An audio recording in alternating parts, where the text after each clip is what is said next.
ಆಗಲ್ಲ ಮಾಡ್ತಿದ್ರು. ಸೊ ನಾವು ಅದೆಲ್ಲ ನಮ್ಮ ಸಿಬ್ಬಂದಿ ಇಲ್ಲ, ಅದು ಮಾಡೋಕ್ಕೆ ಆಗೋದಿಲ್ಲ, ಅವ್ರು ಸ್ಟ್ರೈಕ್ ಹೋಗಿದ್ದಾರೆ, ನನಗೆ ಅವೆಲ್ಲ ಗೊತ್ತಿಲ್ಲ, ಮಾಡಬೇಕು ಅವೆಲ್ಲ. ಸರ್ಕಾರಿ ಕೆಲಸವನ್ನು ನಾವು ಪಾರದರ್ಶಕವಾಗಿ ಏನು ಯಾವುದೋ ಒಂದು ಟೆಂಡರ್ ಆಗಿದೆ ಅಂತ ಅವ್ರು ಕೇಳಿದ್ರೆ ಅವ್ರು ಮಾಹಿತಿನೇ ಇಲ್ಲ. ಟೆಂಡರ್ ಪೀಸ್ ವರ್ಕ್ ಅಂತ ಹೇಳಿ ಯಾರು ಬೇಕಾದ್ರೂ ಕೊಟ್ಟಿದ್ದಾರೆ ಅಂತ ಹೇಳ್ತಾರೆ ಅವರು. ಬಟ್ ಅವ್ರಿಗೆ ಮಾಹಿತಿ ಕೊಡೋದಕ್ಕೆ ನಮಗೇನು ಪಾರದರ್ಶಕತೆ ಬೇಕಲ್ರಿ. RTIನಲ್ಲಿ ಅವರು ಮಾಹಿತಿ ಕೇಳಿದ್ದಾರೆ, ಅದು ಕೊಡ್ಬೇಕಲ್ಲ ಅವರಿಗೆ. ನೋಡಪ್ಪ ಇದು ಜನಕ್ಕೆ ನಾವು ಟೆಂಡರ್ ಕೊಟ್ಟಿದ್ರಿ, ಈ ಥರ ಕೊಟ್ಟಿದ್ದ ಕೊಡಬೇಕು. ಅದನ್ನು ಲಾಸ್ಟ್ 35 ದಿನ ತನಕ ಕಾಯಿಸ್ಬಿಟ್ಟು ಆಮೇಲೆ ಕೊಡೋದು. ಏನಿದೆ ಮಾಹಿತಿ ಕೊಡ್ಬೇಕಲ್ವಾ, ನೀವು ಅವ್ರು ಕೊಡ್ಬೇಕಲ್ವಾ. ಯಾಕೆ ಕದ್ದು ಮುಚ್ಚಿ ಮಾಡಬಾರ್ದು, ಪಾರದರ್ಶಕತೆ ಬರೋದಕ್ಕೆ ಇದೆಲ್ಲ ಸರಿ ಅಲ್ಲ. ನೋಡಿ ಆಫೀಸ್ಗಳು ಬರತಕ್ಕಂಥದ್ದು ನಾವು ಅಟೆಂಡೆನ್ಸ್ ನೋಡ್ತೀವಿ, ಬಂದಾಗ ರೈಟ್ ಮಾಡಿದಾಗ ಅಟೆಂಡೆನ್ಸ್ ಆಗಲ್ಲ. ಸರ್ಕಾರ ಮತ್ತು CC ಕ್ಯಾಮರಾ ಹಾಕ್ತಾರೆ, ಬಯೋಮೆಟ್ರಿಕ್ ಅಂತ ಮಾಡ್ತೀವಿ, ಮೊಬೈಲ್ ರಿಜಿಸ್ಟರ್ ಮಾಡಿ ಅಂತ ಹೇಳ್ತೀವಿ. ಆದರೂ ಕೂಡ ಕೆಲವು ಕಚೇರಿಗಳಲ್ಲಿ ಬಂದು ಬಿಟ್ಟು ನೋಡ್ಬೇಕು. ನಮ್ಮ ಮೇಲಧಿಕಾರಿಗಳು, ಇಲಾಖೆ ಮುಖ್ಯಸ್ಥರು ಅದೆಲ್ಲ ನೋಡಬೇಕು. ಆಮೇಲೆ ಕ್ಯಾಶ್ ಡಿಸ್ಕ್ಲೋಸರ್ ಬುಕ್ ಅಂತ ಮಾಡ್ತೀವಿ.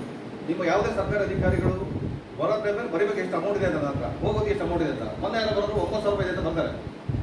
ಅವ್ರು ತೋರಿಸ್ತದೆ ತೆಗಿಯೋ ನಿಮ್ಮ ವ್ಯಾಲಿಟಿ ಬ್ಯಾಗ್ ತೆಗಿ ತೋರಿಸಿ ಅಂತ ಹೇಳಿದ್ರೆ ದುಡ್ಡೇ ಇಲ್ಲ, ಸುಮ್ಮನೆ ಬರ್ತಾರೆ. 9,000 ರೂಪಾಯಿ ಇದೆ ಅಂತ ಬರ್ತಾರೆ. ಅಂದರೆ ಮುಂದಿನ ನಿರೀಕ್ಷೆ ಏನೋ ಬರ್ಬೋದೇನೋ ಅಂತ ಬಂದರೆ ಅಡ್ಜಸ್ಟ್ ಮಾಡೋಕ್ಕಾಗಂತ ಬರ್ತಾರೆ. ಅಲ್ಲಿ ನಂದೇ ದುಡ್ಡು ಅಂತ ಹೇಳ್ತೀನಿ. ಸೊ ಈ ಥರ ಎಲ್ಲ ಅದನ್ನು ನಮ್ಮ ಅಧಿಕಾರಿಗಳ ಮುಂದೆ ಅದನ್ನು ಡಿಸ್ಕ್ಲೋಸರ್ ಮಾಡಬೇಕು. ಕೆಲವೊಂದು ಈ ಆಡಳಿತ ಸುಧಾರಣೆ ಮಾಡಲಿಕ್ಕೆ ಈ RTA ಕಾಯ್ದೆ ಮಾಡಿರ್ತಕ್ಕಂಥದ್ದು, ಈ ಸರ್ಕಾರದಲ್ಲಿ ಏನಾದ್ರು ನಮ್ಮ CC ಕ್ಯಾಮರಾ ಹಾಕಿ, ಬಯೋಮೆಟ್ರಿಕ್ ಸಿಸ್ಟಮು, ಅಟೆಂಡೆನ್ಸ್ ಇದೆಲ್ಲ ಮಾಡಬೇಕಾದ್ರೆ ನಾವು ಸ್ವಲ್ಪ ಜವಾಬ್ದಾರಿಯಿಂದ ಕೆಲಸ ಮಾಡಲಿ. ನೀವು ಕೆಲಸ ಮಾಡ್ತೀರಿ ಬಿಟ್ಟರೆ ಆಮೇಲೆ ಅಟ್ಲೀಸ್ಟ್ ಕಚೇರಿಗೆ ಬರಲಿ ಅಂತ ಹೇಳಿ ನಮ್ಮ ವ್ಯವಸ್ಥೆಯಲ್ಲಿ ಈ ಥರ ಸುಧಾರಣೆ ಮಾಡಲಿಕ್ಕೆ ಪ್ರಯತ್ನ ಮಾಡಬೇಕು ಸರ್ಕಾರ. ನಾವು ಸ್ಪಂದಿಸಬೇಕಲ್ಲ. ಇದು ಒಳ್ಳೆ ಜಿಲ್ಲೆ, ಒಳ್ಳೆ ತಾಲೂಕು, ಇದು ಒಳ್ಳೆ ಬುದ್ಧಿವಂತರ ಜಿಲ್ಲೆ, ಒಳ್ಳೆ ಕಟ್ಟಡ ಕೊಟ್ಟಿದ್ದಾರೆ ಎಲ್ಲ ತಹಸೀಲ್ದಾರ್. ಕೆಲವು ಊರೆಲ್ಲ ಮನೆ ಎಲ್ಲ ನೋಡಿದಾಗ, ಉತ್ತರ ಪ್ರದೇಶದಲ್ಲಿ ನೋಡಿದಾಗ ನಮಗಿಂತ 100 ವರ್ಷ ಹಿಂದೆ ಇರೋರು ನಮ್ಗೆ ಇಂಥ ಒಂದು ವ್ಯವಸ್ಥೆ ಕೊಡೋದ್ರೆ ಅದ್ಭುತ. ನಮ್ಮ ವಿಶೇಷವಾಗಿ ನಮ್ಮ ಜಿಲ್ಲೆ ಅಥವಾ ನಮ್ಮ ರಾಜ್ಯ ತುಂಬ ಮುಂದುವರೆದ ಜಿಲ್ಲೆ, ಒಂದು ರಾಜ್ಯ. ಸೊ ಬೇರೆ ಕಡೆ ಕಂಪೇರ್ ಮಾಡೋಕ್ಕಲ್ಲ. ನೋಡಿ, ಇಂಥ ಒಂದು ವ್ಯವಸ್ಥಿತವಾದ ಒಂದು ತಹಶೀಲ್ದಾರ್ ಆಫೀಸನ್ನ ನೋಡೋದಿಲ್ಲ. ಪೊಲೀಸ್ ಸ್ಟೇಷನ್ಗಳೇ ನೋಡಿದೆ ಮನೆ ಬಿದ್ದೋದಾಗ ಇದಾವೆಲ್ಲ, ಅಲ್ಲಿ ವಾಸ ಮಾಡೋಕ್ಕೆ ಸಾಧ್ಯನೇ ಇಲ್ಲ ಅಂಥ ಪೊಲೀಸ್ ಸ್ಟೇಷನ್ಗಳೇ ಇದ್ದಾವೆ. ನಮ್ಮಲ್ಲೆಲ್ಲ ಪೊಲೀಸ್ ಸ್ಟೇಷನ್ಗಳಲ್ಲಿ, ತಹಶೀಲ್ದಾರ್ ಆಫೀಸಲ್ಲಿ ಎಷ್ಟು ಒಂದು ಆಧುನಿಕವಾಗಿ ನಮ್ಮ ಸರ್ಕಾರ ವ್ಯವಸ್ಥೆ ಕಲ್ಪಿಸಿದೆ. ನಾವೆಲ್ಲ ಕೆಲಸ ಮಾಡಬೇಕಲ್ವಾ, ಸ್ಪಂದಿಸಲಿಲ್ಲ. ಒಂಥರ ರಿಜಿಡಿಟಿ. ಈ ಥರ ಅರ್ಜಿಗಳು ಬರಬಾರ್ದು. ಯಾವ ನಿನ್ನೆ ಸುಳ್ಳೆ ಹೋದ್ರೆ ನೋಡಿ, 4-5 ಅರ್ಜಿ ಅಷ್ಟೇ. ಎಷ್ಟು ಒಬ್ಬ ಅಧಿಕಾರಿ ಮೇಲೆ ಯಾರು ಮಾತಾಡಿದೆ ಅಷ್ಟು ನೀಟಾಗಿ ಅಟೆಂಡ್ ಮಾಡ್ತಾರೆ. ಮಾಡ್ಬೇಕಲ್ವಾ, ಮಾಡ್ಬೇಕಾ ಬೇಡ? ನಮ್ಮನ್ನು ಜನ ಗಮನಿಸ್ತಾ ಇರ್ತಾರೆ. ನಿಮಗೆ ನಾವು ಒಂದು ಉದಾಹರಣೆ ಹೇಳ್ತೇನೆ. ಮೊನ್ನೆ ಯಾವುದೋ ಒಂದು ಸರಿ ಅವ್ರು ಇನ್ಸ್ಪೆಕ್ಟರ್ ಆಗಿದ್ದಾರೆ, ಆದರೆ ಸ್ವರ್ಗದ ಒಬ್ಬ ತಹಶೀಲ್ದಾರ್ಗೆ, ಮುಸ್ಲಿಂ ತಹಶೀಲ್ದಾರ್, ಅವರು ನಮ್ಮ ಲೋಕಾಯುಕ್ತ ಟ್ರ್ಯಾಕ್ ಮಾಡ್ತಾರೆ. ಅವರು ಸಿಬ್ಬಂದಿನೇ ಮಾಡಿಸಿದ್ದಾರೆ, ರಿಟೈರ್ಡ್ ಆದ ಸಿಬ್ಬಂದಿ ಅವ್ರ ತಹಶೀಲ್ದಾರ್ಗೆ ಏನೋ ಕುಮಾರಸ್ವಾಮಿ ಮಾಡಿ ಟ್ರ್ಯಾಕ್ ಮಾಡ್ತಾರೆ. ಇಡೀ ಜನ ಅವ್ರ ಬಗ್ಗೆ ಎಂಥ ಅಭಿಪ್ರಾಯ ಇದ್ದಾರೆ. ಇಡೀ ಸ್ವರ್ಗ ಪಟ್ಟಣ ಬಂದ್ ಮಾಡಿಬಿಟ್ರಲ್ಲಿ, ಹಳ್ಳಿ ಜನ ಬಂದ್ಬಿಟ್ರಲ್ಲ. ತಹಶೀಲ್ದಾರ್ ವಿರುದ್ಧ ದೂರು ಕೊಟ್ಟಿದ್ದಾರೆ, ಟ್ರ್ಯಾಕ್ ಮಾಡ್ತಾರೆ ಅಂತ ಬಂದರು. ಬಿಕಾಸ್ ಅಂತ ಒಂದು ಗುಡ್ ವಿಲ್ ಅವ್ರು ಮೇಂಟೈನ್ ಮಾಡ್ತಾರೆ ತಹಶೀಲ್ದಾರ್. ಎಷ್ಟು ಖುಷಿ ಆದ ನೋಡಿ, ನಮಗೆ ಖುಷಿ ಆದಪ್ಪ. ಯಾಕೆ ಅವ್ರಿಗೆ ಅವ್ರ ವರ್ಷ ಇಡೀ ಊರೇ ಹಳ್ಳಿ ಜನ ಬಂದ್ಬಿಟ್ರಲ್ಲ, ಇಡೀ ಸ್ವರ್ಗ ಪಟ್ಟಣ ಬಂದ್ ಮಾಡಿಬಿಟ್ರಲ್ಲ. ತಹಶೀಲ್ದಾರ್ ಇವತ್ತು ಅರೆಸ್ಟ್ ಮಾಡ್ತಾರೆ ಅಂತ ಹೇಳಿ. ಸೊ ಅಂಥ ಒಳ್ಳೆ ಕೆಲಸಗಾರರ ಯಾರೋ ಮೋಸ ಮಾಡ್ತಾರೆ. ನಾವು ಈ ಥರ ಮಾಡಿದ್ರೆ ಮತ್ತೆ ಜನ ಒಳ್ಳೆ ಕೆಲಸ ಮಾಡೋದು ಅಂತ ಹೇಳ್ತಾರೆ. ಕರೆಕ್ಟ್ ಸರ್ ಮಾಡಿದೆ ಕರೆಕ್ಟ್ ಅಂತ ಹೇಳ್ತಾರೆ. ಸೊ ಅದಕ್ಕೆ ಅವಕಾಶ ಕೊಡಬೇಡಿ. ನೀವೆಲ್ಲ ಇದೇ ಊರವ್ರಂತೆ, ಮೋಸ್ಟ್ ಆಫ್ ದ ಆಫೀಸರ್ಸ್ ಎಲ್ಲ ಇದೇ ಊರವರು. ನಿಮ್ಮ ಜನ ಗಮನಿಸ್ತಾ ಇರ್ತಾರೆ, ನಿಧಾನ ನಮ್ಮ ಹತ್ರ ಬರ್ತಾರೆ.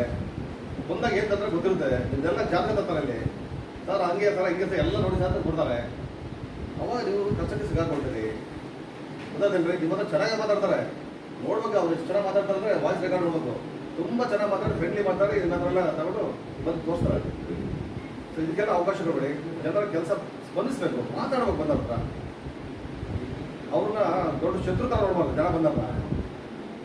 ಏನ್ರಿ ಹೇಗೆ ಹೋದ್ರೆ ಇದು ಯಾರು ಬಂದ್ರೆ ಕಾಂಟ್ರಾಕ್ಟ್ ಅವ್ರಿಗೆ ಅದೇ ತೊಗೊಂಡಿರ್ತದೆ, ಕೆಲಸ ಇಲ್ಲ, ಕಾಮಗಾರಿ ಇಲ್ಲ. ಅವ್ರಿಗೆ ಎಕ್ಸ್ಪ್ಲೇನ್ ಮಾಡೋಷ್ಟು ಶಕ್ತಿ ಇರ್ಬೇಕು ನಿಮಗೆ. ಇಲ್ಲಿ ಹೇಳ್ಬೇಕಿತ್ತು ನೀವು.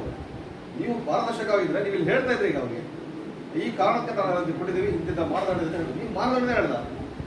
ಅವ್ರು ಹೆಂಗೆ 40 ಕಾಂಟ್ರಾಕ್ಟ್ ನೀವು ಕೆಲಸ ಕೊಟ್ರಿ, 20 ವರ್ಷ ಕೊಟ್ರಿ, ಅದು ಯಾವ ಮಾನದಂಡ ಅನುಸರಿಸಿ ಅಂತ ಅವ್ರಿಗೆ ಹೇಳೋಕ್ಕಾಗಲಿಲ್ಲ. ನಿಮಗೆ ಹೆಲ್ಪ್ಲೆಸ್ ಆಗ್ಬಲ್ಲ.